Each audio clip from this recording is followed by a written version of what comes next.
I was the last person my friend spoke to before she died, and I lied about her final words, because the truth would have handed the spotlight to the one person who didn't deserve it.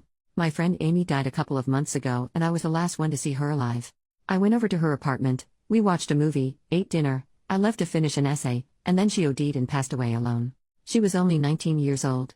Our final conversation was unremarkable.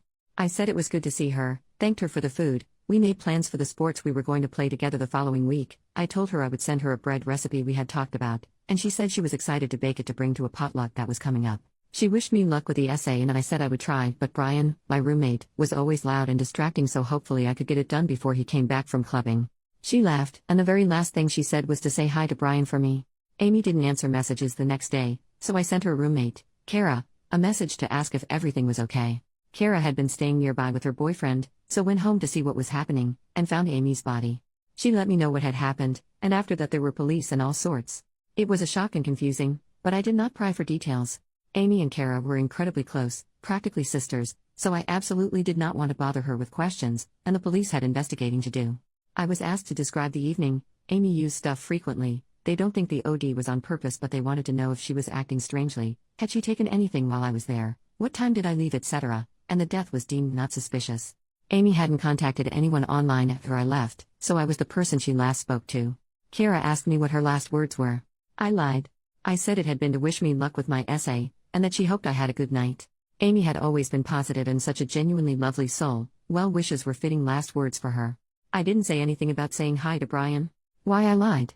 Brian can kick rocks. There is a running joke among some of my friends about Brian's magical ability to make everything about himself. We wanted to do a little Great British Bake Off for fun. Brian buys a sparkly suit and declares himself Paul Hollywood and yells through the whole thing. You're doing a painting? Brian can't draw, but until you physically leave he will lecture you about why you're doing it wrong. Never do improv with Brian. It's like improv with Michael Scott. A group of people want to do life drawing? Brian finds a way to be the naked model. Any birthday features speeches and songs performed by Brian, whether you really know him or not. Someone was going to come out as gay and was planning a little picnic for it. Freaking Brian decided to come dressed as a drag queen to take the pressure off. Whatever sport or instrument or language you try to learn, Brian will insist he is better, or would be better if he tried to learn it, which he won't. He physically can't stand to not be the center of attention. I do not like Brian. I cannot wait to not live with him anymore. He thinks of himself as charismatic, and at first he truly seems that way, but over time you realize it's all just volume and narcissism. That said, many people do still like him, life of the party and all, while his older friends grow to despise him and gradually exit the group. I was one of the first people to find out that Amy had died, and that evening I called my best friend to get it off my chest and because I needed to vent feelings. Brian heard.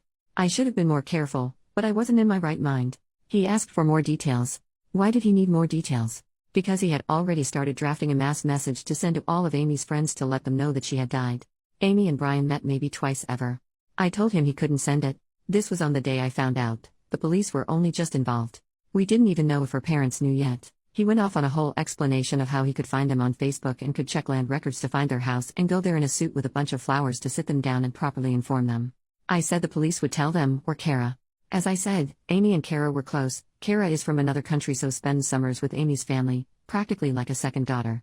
Why on earth would Brian, a total stranger, be a more fitting messenger? He said he had thought that he should get to be the one to tell them. I remember it well, because freaking get. For non-native English speakers, you get to be player one, you get to have an extra piece of chocolate cake, you get to dress up, you get to have a little treat that you want. You absolutely do freaking not get to tell someone that their daughter has died.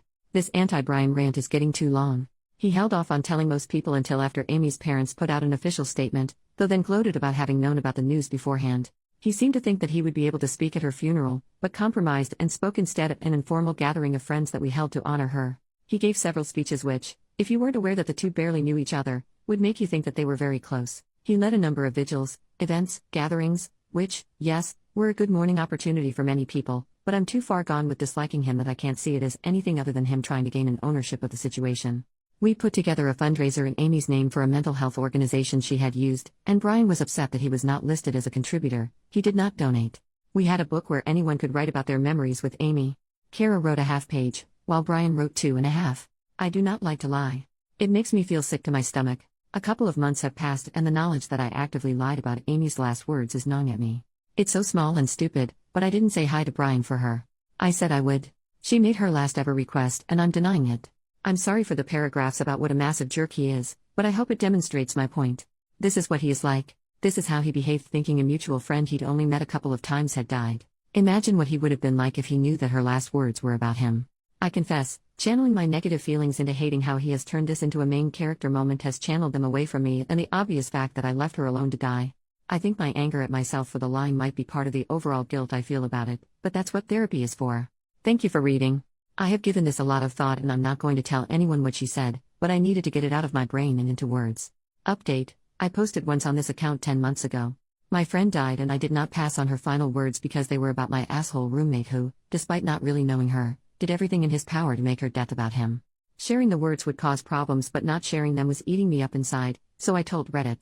I thought it would feel like screaming into a void and was surprised to find support and understanding. It helped me work through my feelings, validated my choices, and made me feel seen. Thank you to every internet stranger who read it and gave their love. I love you all. I was holding a lot of guilt as the last person to see her alive, and sharing my feelings encouraged me to seek therapy. Love especially to everyone who told me to do that. To address some comments, people had horrific things to say about Amy because she took recreational drugs. That's because of me, and it's brand new guilt to deal with. For the people saying fake story because names. In the original post, I wrote A, B, and C, but then it wasn't very readable, so I changed it to Amy, Brian, and Kara. For the people saying they were secretly best friends or lovers. No, they were not. He met Amy twice in group settings. Most of his speeches concerned a theoretical future friendship that was robbed from him. Also, she was gay. For the people saying no 19-year-old has that many hobbies, we went to societies together. It was only 2 or 3 evenings a week and we didn't have a high study load or jobs. I don't know why some people obsessed over that being impossible. For the people saying you're the one making her death about Brian.